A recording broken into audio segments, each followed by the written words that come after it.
बिहारी लाल की जय। श्यावर रामचंद्र महाराज की जय। उमापति महादेव की जय।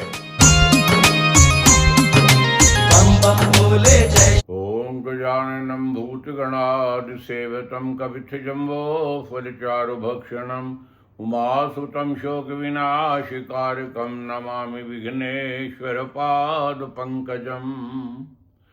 अज्ञानतिमिरान्धस्य ज्ञानाञ्जनशलाकया चक्षुर्न्मीलितं येन तस्मै श्रीगुरुवे नमः। गुरुब्रह्मा गुरुर्विष्णु गुरुसाक्षात् महेश्वर गुरुरेव परं ब्रह्म तस्मै श्रीगुरुवे नमः। अखण्डमण्डलाकारं व्याप्तं येन चराचरं तत्पदं दर्शितं येन तस्मै श्रीगुरुवे नमः। अखण्डानन्दबोधाय शिष्ये सन्तापहारिणे सच्चिदानन्दरूपाय तस्मै श्रीगुरुवे नमः। दक्षिणे लक्ष्मणो यस्य वामे च जनकात्मजा पुरतो मार्तुर्यस्य तं वन्दे रघुनन्दनं। लोकाभिरामं रणरङ्गधीरं राजीवनेत्रं रघुवंशनाथं कारुण्यरूपं करुणाकरं तं श्रीरामचन्द्रं शरणं प्रपद्ये। मनोजवं मारुततुल्यवेगं जितेन्द्रियं बुद्धिमतां वरिष्ठं वातात्मजं वानरयूथमुख्यं श्रीरामदूतं शिरसा नमामि। कर्पूरगौरं करुणावतारं संसारसारं भुजगेन्द्रहारं सदा वसन्तं हृदयारविन्दे भवं भवानी सहितं नमामि। ओम त्र्यंबकं यजामहे सुगन्धिं पुष्टिवर्धनम् उर्वारुकमिव बन्धनान् मृत्योर्मोक्ष्ये मामृतात्। सर्वमंगलमांगल्ये शिवे सर्वार्थसाधके शरण्ये त्र्यंबके गौरी नारायणी नमस्तुते।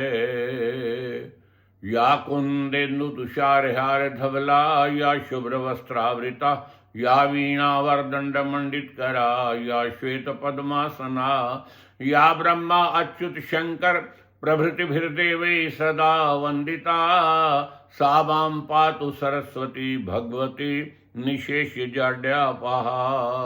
जय जय जय मां शारदे विद्या बुद्धि निधान विनय करो वागेश्वरी कृपा करो निज जान।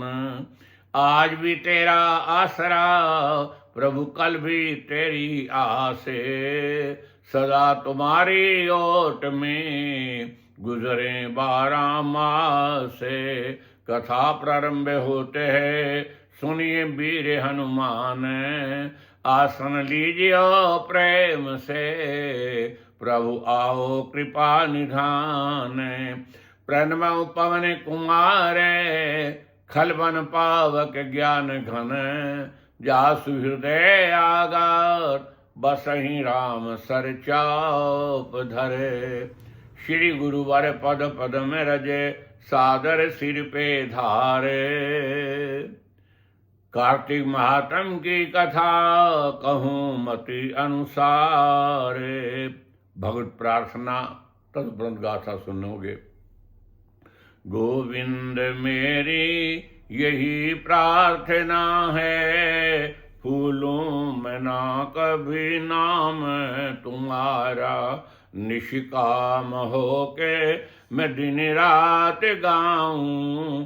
गोविंद दामोदर माधवेति गोविंद दामोदर माधवेति हे कृष्ण हे यादव हे सखेति। देहांत काले तुम सामने हो बंसी बजाते मन को लुभाते। गाता यही मैं तननाथ त्यागूं गोविंद दामोदर माधवेति। गोविंद दामोदर माधवेति, हे कृष्ण हे यादव हे सखेति। माता यशोदा हरि को जगावे, जागो उठो श्याम नैनों को खोलो। द्वारे खड़े गोप बोला रहे, गोविंद दामोदर माधवेति। माता यशोदा हरि को जगावे, जागो उठो श्याम नैनों को खोलो। द्वारे खड़े गोप बोला रहे, गोविंद दामोदर माधवेति। ले ले करों में निज पिंजरों को, गोपी पढ़ाती शुक सारिका को। गाते यही हैं शुक सारिका भी, गोविंद दामोदर माधवेति। जागे पुजारी हरि मंदिरों में, जाके जगावें हरि को सभियों। हे शील सिंधो अब नेत्र खोलो, गोविंद दामोदर माधवेति। प्यारे जरा तो मन में विचारो, क्या साथ लाए क्या ले चलोगे। कोई न साथी हरि को पुकारो, गोविंद दामोदर माधवेति।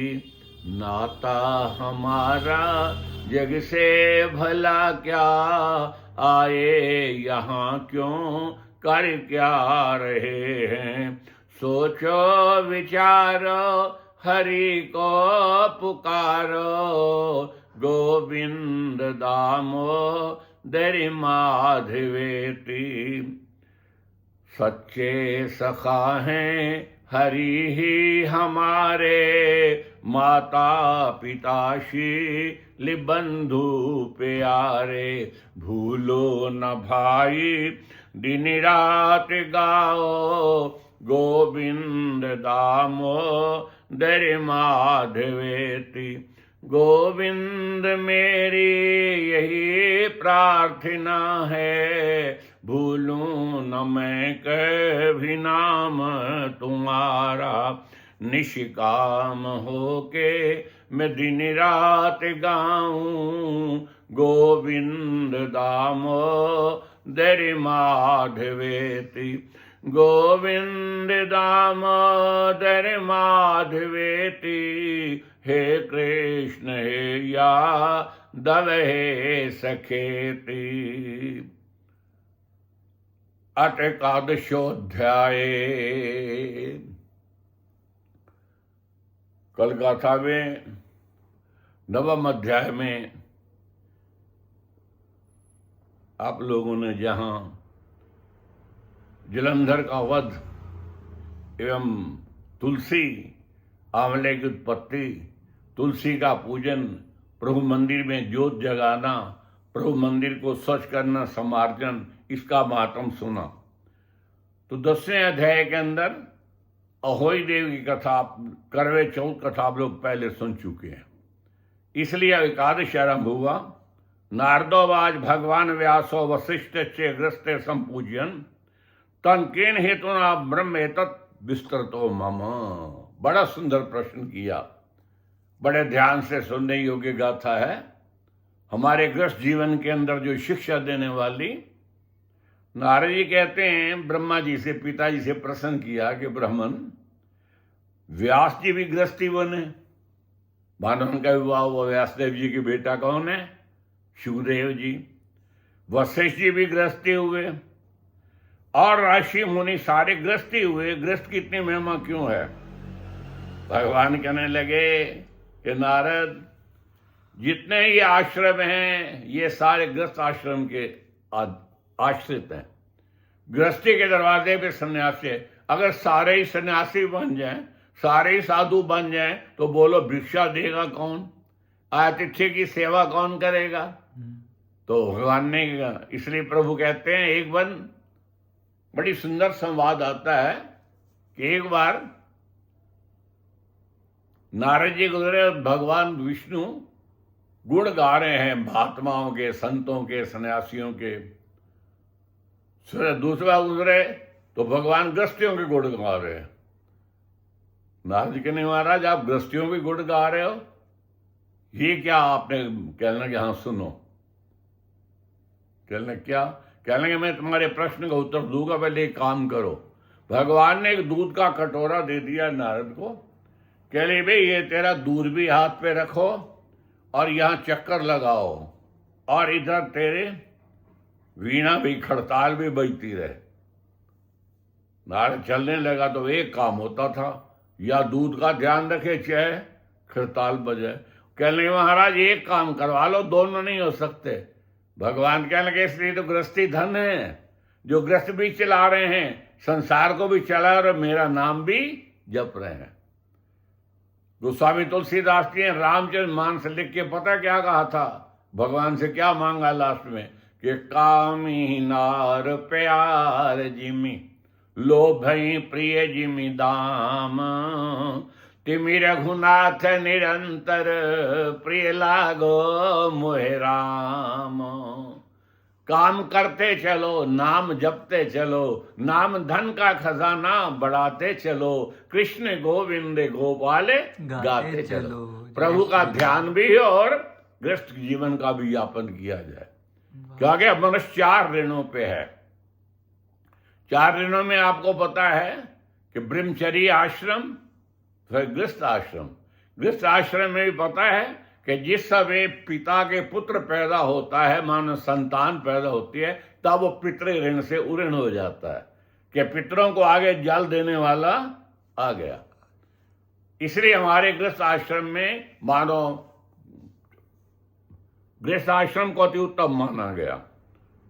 इसमें ब्रह्मा जी नारद को कह रहे हैं, नारद जी राजा पृथु को सुना रहे हैं, और नैमिष 30 में सूत जी महाराज 88 ऋषियों को सुना रहे हैं कि इसमें एक ब्राह्मण और राजा का वृतांत है।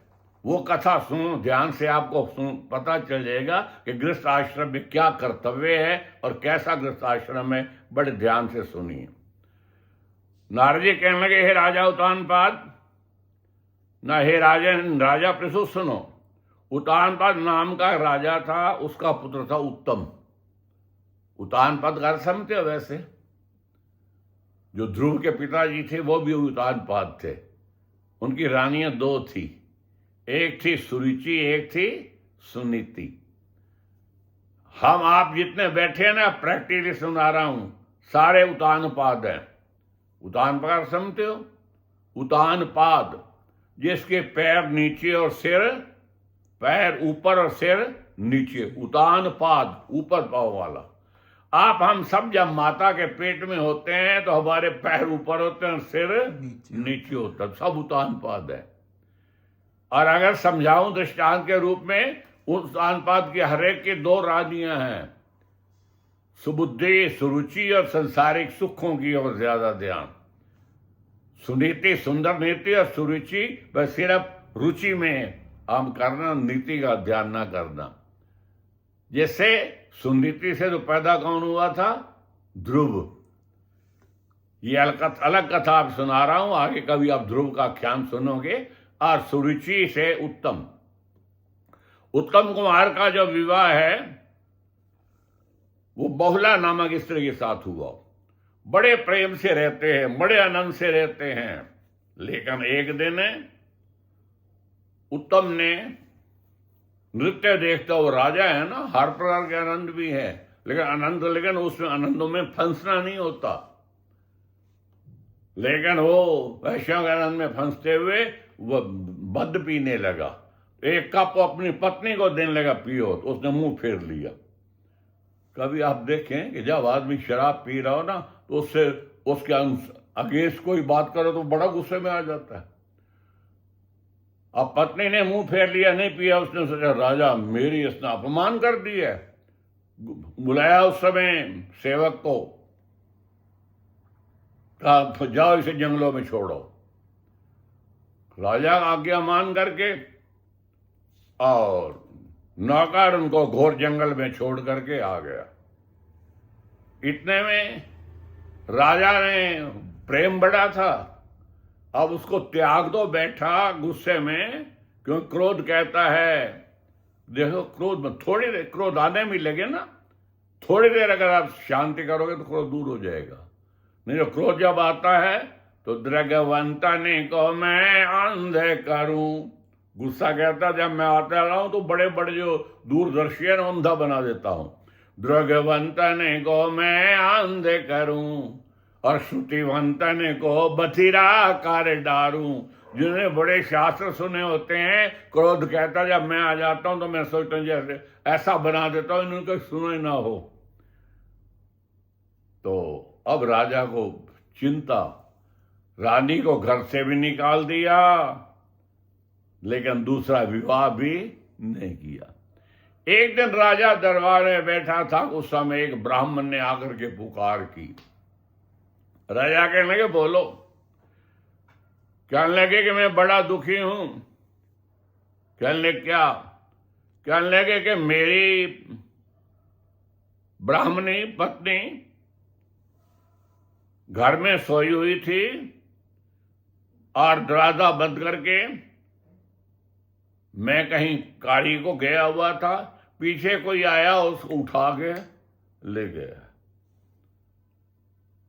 आप राजा हो, राजा प्रजा से कर लेता है, टैक्स लेता है। देखो कृषक खेती बाड़ी मेहनत सब कुछ वो करते हैं, लेकिन बेटरमेंट लगान कौन ले जाती है? गवर्नमेंट लेती है। आप लोग व्यापार दुकानदारी चलाते हैं, टैक्स कौन ले जाता है? वही सरकार, इसी को गवर्नमेंट कहते हैं। उसमें राजा लोग, इनको राजा बोला जाता था। लेकिन इसका कारण क्या होता है कि उस धन से वो प्रजा की रक्षा करें, उससे जैसे मानो सुविधाएं बनाएं। जैसे आज के युग में भी गडकरी मंत्री जी, नितिन गडकरी जी ने जो काम किया है सड़कों के बनाने का, वो बड़ा ही सराहनीय है। यही होना चाहिए कि प्रजा के दिए हुए जो धन का जो प्रयोग है वो प्रजा के लिए ही हो, और उस प्रजा की राजा उसी धन से संरक्षण करे।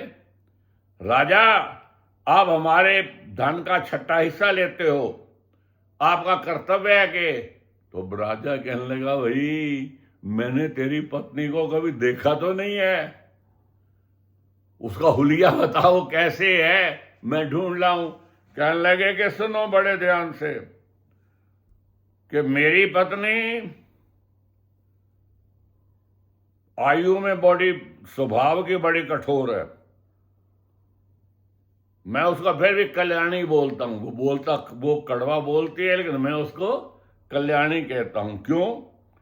बहुत लंबी है, छोटे छोटे उसके हाथ हैं, पतला उसका मुंह है, लंबे लंबे दांत हैं, देखने में बड़ी डरावनी है। लेकिन मैंने कभी उसकी निंदा नहीं की। राजा बोले अलम ब्रह्म, चुप रहो, ऐसी स्त्री को क्या करोगे? मैं तेरा और विवाह करवा देता हूं। ब्राह्मण कहने लगा राजन सुनो, मनुष्य को स्त्री की रक्षा करनी चाहिए, विवाहित स्त्री को त्यागना नहीं चाहिए। क्यों? कि स्त्री से पुत्र पैदा होता है। पुत्र क्या है? आत्मा है। जो आदमी स्त्री का त्याग कर देता है तो समझो वो आत्मा का हनन करता है। स्त्री के त्याग करने से वो व्यभिचारण बन जाएगी, और व्यभिचारण होते हुए उससे जो संतान होगी वो वर्णशंकर होगी, और वर्णशंकर की औलाद का दिया हुआ पिंड पितरों को लगता ही नहीं है, पितर भी नरक में पड़े रहेंगे। उस समय राजा अच्छा आओ बैठो, रथ में सामान लेकर राजा उसे ब्राह्मण को बैठा करके चला, ऋषि के आश्रम में गया। तपस्वी के आश्रम में। भगवान राम भी जब वनों में गए तो ऋषि अत्रि जी के आश्रम में गए तो अत्रि ने बड़ा मान किया, अर्घ दिया, बैठाया, लेकिन उस राजा को उस ऋषि ने पूछा ही नहीं। राजा बड़ा हैरान हुआ, कह रहे आपने मुझे अर्घ नहीं दिया। अर्घ का मतलब मेरा मुझे बैठाया नहीं, सम्मान नहीं दिया, क्या आप मुझे जानते नहीं हो? ऋषि कहने लगा मैं तुझे क्या, तेरे पिता को भी जानता हूं। तू उत्तम है, उतानपाद का बेटा है, मैं तुझे सब जानता हूं, लेकिन तू जल देने के योग नहीं है। तूने अपने स्त्री को घर से, विवाहिता स्त्री को जिसके साथ तेरा विवाह हुआ, तूने उसको घर से निकाल दिया, इसलिए तू अर्घ के दोने के योग्य नहीं है। गृहस्थी ध्यान से सुनो कि जहां स्त्री का धर्म है पतिव्रत धर्म का पालन करना, वह पुरुष का भी धर्म है कि पत्नीव्रत धर्म का पालन करे। भगवान राम, हमारे जितने अवतार हुए, मुख्य भगवान भी किसी रूप में आए तो थोड़े समय के लिए, लेकिन भगवान राम आए, उन्होंने मर्यादा कायम करने के लिए 11,000 साल आज किया। तो भगवान तो सारे संसार के राज हैं और राज का लोभ नहीं था उन्होंने मानव शरीर में मर्यादा कायम करने के लिए एक एक भगवान, क्योंकि रामचरित मानस का चरित्र, राम जी का जो चरित्र है, वो ऐसी शिक्षा को जीवन यापन करने की एक सीढ़ी है कि आदमी अपने जीवन को कैसे व्यतीत करे। इसलिए जहां स्त्री का आदर नहीं होता, वहां सारी क्रियाएं निष्फल हो जाती हैं। भगवान राम जब यज्ञ करने लगे, सीता उन दिनों वनों में है, ध्यान से सुने। यज्ञ की तैयारी हो गई, सब सामान आ गए, सिंह, ऋषि, ब्राह्मण सब निमंत्रण पहुंचे। तो ऋषियों ने भगवान राम से कहा कि सीता के बिना यज्ञ नहीं हो सकता। क्या कहा? सीता के बिना यज्ञ नहीं हो सकता। सीता जी को बुलाओ। भगवान राम जो लीला मर्यादा करने के लगे, नहीं, एक बार दूसरा विवाह कर लो, राजा लोग के विवाह करते थे, दूसरा विवाह कर लो। भगवान राम कहने लगे कि चाहे ये यज्ञ हो या ना हो, ऋषि मंडल लोग चले जाएं, लेकिन राम जीवन में दूसरा विवाह नहीं करेगा। तो कहने का तात्पर्य, उस समय सोने की सीता बनाई गई और रामचंद्र जी के साथ पल्लो पल्लू बैठ बांध के, और तब यज्ञ हुआ। तो इसलिए ब्राह्मण राजा को जो कह रहा था, वास्तव में राजा की इसमें निंदा हो रही थी और ऋषि के सामने हो रही थी। आखिर राजा ने बीच में कहा, महाराज आप ब्राह्मण की स्त्री कहां है, आप अंतर्यामी हो, बताओ। कहने लगे ब्राह्मण की स्त्री को एक नाग लेके गया है और उत्पला नामक वन में वो है। बलाक का पुत्र है, राक्षस का पुत्र जो है, अद्री नाम राक्षस का पुत्र है, बलाक ले गया है। जब ये सुना तो ब्राह्मण को कहा, अच्छा जाओ, मैं जाता हूं। राजा अपने अस्त्रों सहित वहां वन में पहुंचा, देखा वो जो हुलिया बताया था जैसी स्त्री, वो खा रही और बिल फलों को खो के बिल फलों को खा रही है, बिल फल खा रही है। उस समय राजा ने पता करना चाहा, भाई तुम कैसे यहाँ आई, किसकी स्त्री है, तुझे घर से किसे निकाला है? लेकिन नहीं, जिनका आपने नाम लिया मैं उनकी पत्नी हूं। समझ गया, ठीक यही है। मैं रात को सोई हुई थी और मुझे कोई राक्षस या दुष्ट हार के ले आया, लेकिन ले आया ना तो ये अपनी पत्नी बनाता है और मुझे खाता है।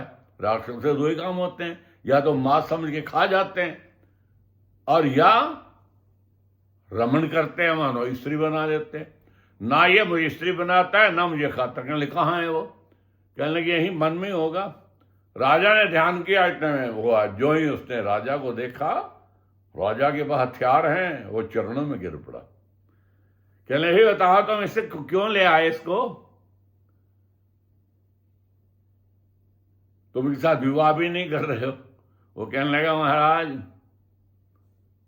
मेरी अपनी स्त्री बड़ी सुंदर है, मैं इससे क्या विवाह करूंगा। कहने कि फिर चलो सुबह खा जाओ।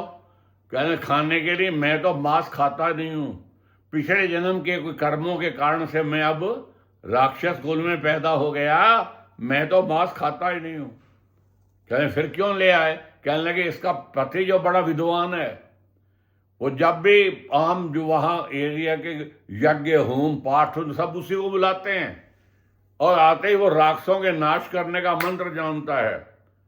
उस समय वो गोरी सरयो लेके अब सर्वनुते भूता ये भूता भूमि संस्था ये भूता विघ्न करता रस्ते निशंतु शिवाज्ञा, सब वो दूर भगा देता, हमें किसी को नजदीक भी नहीं आने देता। इसलिए इसकी पत्नी को हर लाया कि जिसकी अब पत्नी इसकी हरी जाएगी तो उसके अंदर वो पहली ताकत नहीं रहेगी। राजा ने सोचा हो ये राक्षस भी मेरी निंदा कर रहा है, क्योंकि वो अपने आप देखता कि मैं इतनी अच्छी मेरी पत्नी और मैंने उसको घर से निकाल दिया। तो कहने लगे इस ब्राह्मणी को ब्राह्मण के घर पहुंचाओ, और फिर मैं जब तुम्हें याद करूंगा आ जाना। वो राष्ट्र जाकर के ब्राह्मण के घर पहुंचाया। ब्राह्मण उसको मिलकर बड़ा आनंदित हुआ, और वही बैठे बैठे राजा के बार बार धन्यवाद कर रहा है कि राजन आपने अपने नियम को पूरा किया, जो राजा का कर्तव्य है। राजा अब घर में आया, सोचने लगा मैं अपनी पत्नी के लिए। फिर रथ में बैठा उसे ऋषि के पास गया, चरणों में गिर के कहा, अब साथ ब्राह्मण को नहीं ले गया क्योंकि पहले भी बड़ी लज्जा आई। हम कोशिश करते हैं कि अपनी गलती हम प्रकट ना करें, जब हम गलती अपनी बताएं तो फिर वो गलती दूर हो जाती है। वहां जाकर के कोई ऋषि को तो कहले महाराज मेरी पत्नी कहाँ है। कहेंगे तुम्हारी पत्नी जो है ना वो नागलोक में है। कहने क्या। कहने शतपोत नामक नाग होते हैं नागलोक को, क्योंकि जो वैसे ये प्राय सर्प भी, जिस सर्प की आयु 100 साल से ऊपर बढ़ जाए तो इच्छाचारी हो जाता है, और इच्छाचारी और रूप भी बदल देता है। लेकिन एक ही कारण रहता है कि हमारे सर जगदीश चंद्र वसु वैज्ञानिक ने इसका ये थोड़े दिनों में प्रूव किया कि जब वो रूप भी बदलता है तो उसकी आंखें ऐसे गोल रहती हैं, उसकी आंखें गोल ही सांप की तरह रहती हैं, बाकी वो अपने रूप बदल देता है। कि वो कैसे, क्योंकि ये देखा था उस ब्राह्मण ने जिसने जन्मेजय को आगे परीक्षित की कहानी सुनाई थी। उन्होंने बताया था कि जिस समय भागवत कथा, बोलो भागवत भगवान की जय। जो मैं संक्षेप में बता रहा हूं कि उस समय देखा तक्षक 25 साल का नौजवान बने हुए और राजा परीक्षित को बचाने के लिए हरिद्वार की ओर आज चल रहा है। ये बात उसने आगे सुनाई थी जन्मेजय। और उधर से धन्वंतरी वैद्य भी अपने संजीवनी से विद्या के साथ चले कि मैं परीक्षित को बचाऊंगा। रास्ते में मिलाप हो गया, विधि का विधान भी तो होता है। रास्ते में मिलाप हो गया तो तक्षक वो ब्राह्मण कहने लगा, वो वैद्य कहने लगा, वैद्यराज कह भाई जवान कहाँ जा रहे हो। कहने लगे मैं तक्षक नाग हूं और मैं परीक्षित को बचाने जा रहा हूं। कहते तुम तक्षक नाग और परीक्षित को बचाने में जा रहे हो। पता है कि परीक्षित मेरे, कहने लगे फिर, कहने लगे मैं उसको बचाने जा रहा हूं। कहने क्यों। कहने लगे मेरे कांटे को, कहने लगे पहले ये तेरा मेरा मुकाबला हो जाए, यहां पता कर लेना अगर तो तब आगे जाना। कहने लगे ठीक है। कहने लगे देखो वैद्यराज ये हरा भरा वृक्ष है, इस पे मैं अपना दम चलाने लगा हूं। तो विष के पास सांप के सारे शरीर में जहर नहीं होता, जो उसके पास कुंडली है कुंडली में होता है, इसलिए जब भी वो जहर छोड़ता है तो टेढ़ी गर्दन करता है। ऐसे ही उसने जो ही वृक्ष को टच किया, ऊपर एक लकड़हारा जी जो कथा सुना रहा है जो जन्मेजय को, वो लकड़ी काट रहा था, ज्वाइंट, उस समय वृक्ष भस्म हो गया, वो भी खत्म हो गया। अरे भारत की संस्कृति, विद्या और आज से ठीक 5000 साल पहले की कहानी। उस वैदराई ने अपने सारी राख को इकट्ठा किया, संजीवनी मंत्र फूंका, उसमें वृक्ष भी वैसे हरा हो गया और लकड़ी काटने वाला ऊपर लकड़ी काट रहा था। और समय तक्षक ने कहा कि देखो, तो तुम्हारे पास ये इलाज तो बहुत है, आप ज्योतिष भी जानते होंगे। विधि के विधान को कहने लगे, पढ़ो ये क्या लिखा हुआ है कि परीक्षित की मृत्यु तक्षक के काटने से होगी। तो उसकी मृत्यु ही ऐसी है। ये अल्पारक्ष तो टाले जा सकते हैं, इसलिए तुझे वहां जाए क्या कहने, मेरा बड़ा मान होगा, बहुत कुछ मिलेगा, कहने तुझे जितना चाहिए वो मेरे से ले जा और तू वापस चला जा। तब तक्षक ने उसको वापस कर दिया था। और ये कहानी किसने आगे बताई थी? वो जो ऊपर लकड़ी काट रहा था, उसने जन्मेजय के पास जब दुख प्रकट करने आया तो उसने बताई थी। तो मैंने कहा, कहने का तात्पर्य कि भारतीय विद्या, वो ऋषि बता रहा है कि तुम्हारे पत्नी को शतपोत नामक नाग हर के ले गया और वो उसको पत्नी बनाता, या जो वो घर के अंदर पहुंचा तो उसकी बहन का नाम है नंदा। नंदा ने उसको छिपा लिया।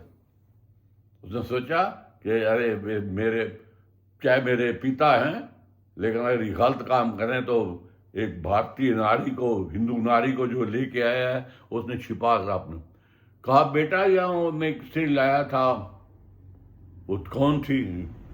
वही राजा की तो रानी है। कौन? कहने की पता नहीं है, चलो। इस समय उसको नंदा ने रखा हुआ छिपा के, वो पूर्ण अपने पतिव्रत धर्म के अंदर है। उस समय उस राजा ने उस राक्षस को याद किया, जो राक्षस शरीर में तो आया हुआ लेकिन अभी न मांस खाता है न जीव खाता। उसने आकर कहने लगे, मेरी पत्नी। उस समय वो वहां पहुंचा नागलोक से जाकर के, और वो नंदा से मिलके और राजा की रानी को ले आया। राजा रानी जो ही परस्पर रानी आई, रानी ने आते ही राजा को सादर नमस्कार किया। अरे जहां मनुष्य कर्तव्य, हमारे ग्रंथ कहते हैं, यत्र नार्यस्तु पूजनते रमन्ति तत्र देवता। जहां स्त्री का पूजन होता, पूजन का मतलब समझे कि समय अनुसार सत्कार होना। पूजा का मतलब कोई धूप बत्ती करना नहीं होता, उनको समय पे वस्त्र ला के दे दो, समय के अनुसार घर के आवश्यकता की सारी चीजें ला करके देना, यही स्त्री का सम्मान और पूजा है। तब राजा और रानी बड़े आनंद से रहने लगे और धर्म की रक्षा करते हुए अपनों ने धर्म का पालन किया। तो ब्रह्मा जी कहने लगे कि हे नारद, और सूर्य कहने लगे, हे ऋषियों, गृहस्थ आश्रम इसलिए अति उत्तम है। अगर हम गृहस्थ के कर्तव्य को पालन करें तो आज गाथा का नियम और इससे शिक्षा, और आज के शब्दों में सारांश कहो। और हमारे में ही कहते थे जी, इस कहानी का मोरल क्या है? वो ये है कि गृहस्थ जीवन अति उत्तम है, लेकिन जहां नारी का कर्तव्य है पतिव्रत धर्म का पालन करें, वहां पुरुष का भी धर्म है कि वो पतिव्रत धर्म का पालन करते हुए और गृहस्थ को सुचारू रूप से चलाएं। इति एकादशो अध्याय। बोले श्री वृंदावन बिहारी लाल की जय। ओम जय जगदीश हरे, स्वामी जय श्री कृष्ण हरे। भक्त जनों के संकट, दास जनों के अवगुण, बंसी वाला दूर करे। ओम जय जगदीश हरे। जो ध्यावे फल पावे, दुख बिन से मन का। स्वामी दुख बिन से मन का, सुख संपत्ति घर आवे। बंसी वाला घर आवे, काष्ट मिटे तन का। ओम जय जगदीश हरे। मात पिता तुम मेरे, शरण पढ़ूं मैं किसकी। स्वामी शरण गहूं मैं किसकी। तुम बिन और न दूजा, स्वामी बिन और न दूजा। आस करूं मैं जिसकी। ओम जय जगदीश हरे, तुम पूरन परमात्म, तुम्हें अंतर्यामी स्वामी, तुम्हें पारि ब्रह्म परमेश्वर, पारि ब्रह्म सच्चा ईश्वर, तुम सबके स्वामी। ओम जय जगदीश, तुम करुणा के सागर, तुम पालन करता स्वामी, तुम पोषण करता। मैं मूर्ख खल कामी, मैं सेवक प्रभु स्वामी, कृपा करो भरता। ओम जय जगदीश हरे, तुम हो एक अगोचर, सबके प्राणपति स्वामी, सबके प्राणपति। किसी विधि मिलोए गोसाई, किसी विधि मिलोए दयालु, तुमको मैं कुमति। ओम जय जगदीश हरे, दीन बंधु दुख हरता, ठाकुर तुम मेरे, प्रभु सेवक हम तेरे। अपने हाथ उठाओ, चरण नाल लगाओ, द्वारि परम तेरे। ओम जय जगदीश हरे, विषय विकार मिटाओ, पाप हरो देवा स्वामी, काष्ट हरो देवा। श्रद्धा भक्ति बढ़ाओ, श्रद्धा प्रेम बढ़ाओ, संतन की सेवा। ओम जय जगदीश हरे, जय जगदीश हरे, स्वामी जय श्री कृष्ण हरे। भक्त जनों के संकट, दास जनों के अवगुण, बंसी वाला दूर करे। ओम जय जगदीश हरे, अच्युतम केशवम श्री राम नारायणम, कृष्ण दामोदरम श्री वासुदेवम हरे, श्रीधरम माधवम गोपिका वल्लभम, जानकी नाथम श्री रामचंद्रम भजे। नहीं विद्या नहीं बाहुबले, नहीं खर्चन को दान, तुलसी ऐसे जीव की लाज रखो भगवान। अवगनहार की बेनती सुनो गरीब निवाज, जे हम पूत का पूत हैं बोड़ पिता गल्लाज। अवसर राखी द्रौपदा संकट ध्रुव प्रहलाद, कहन सुन की कुछ नहीं प्रभु शरण पड़े की लाज। शरण पड़े की लाज है प्रभु आप निभावो, शरण पड़े की लाज है प्रभु देर न लाओ।